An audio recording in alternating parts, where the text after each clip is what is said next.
student অন্তিমত আহিছে বহুত ভাল খবৰ যেহেতু তোমালোকৰ 9th মে ঘোষণা হ'ব এইচএস সেকেন্ড ইয়াৰ ফাইনাল ৰিজাল্ট যেহেতু তোমালোকে এই নিউজটো কনফাৰ্ম বুলি ক'ব লাগিব সকলো মাধ্যমতে এতিয়া এই নিউজটো বিয়পি দিছে আৰু ইয়াতে তোমালোকে ৰনোজ পেগুৰ এটা টুইট তোমালোকে দেখা পাবা যে কালি 9টাত তোমালোকৰ ৰিজাল্ট ডিক্লেয়াৰ কৰা হ'ব আৰু 8টাত তোমালোকৰ প্ৰেছ ৰিলিজ জাৰি কৰা হ'ব অফিচিয়ালি আসাম হায়াৰ সেকেন্ডাৰী এডুকেশ্যন কাউন্সিলৰ ফালৰ পৰা 8টা প্ৰেছ ৰিলিজ কৰা হ'ব আৰু 9টাত তোমালোকৰ অফিচিয়ালি ৰিজাল্ট ডিক্লেয়াৰ কৰা হ'ব ইখিনি সকলো ওয়েবসাইটতে তোমালোকে চেক কৰিব পাৰিবা এতিয়া কালি 9টা পৰা তোমালোকে ৰিজাল্ট চেক কৰিব পাৰিবা ইখিনি আজিৰ ব্ৰেকিং নিউজ আছিল আৰু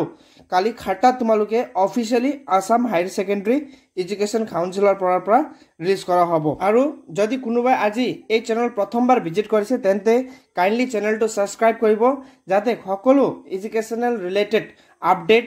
এই চেনেলত দিয়া হয় আৰু আপোনালোকে কালি 7টা যদি প্ৰেছ ৰিলিজ কৰা হয় প্ৰথম এই চেনেলতে দিয়া চেষ্টা কৰিম মই আৰু আপোনালোকে আপডেট পাই থাকিব কাৰণে এই চেনেলটো কাইন্ডলি সাবস্ক্ৰাইব কৰিব thank you for watching the video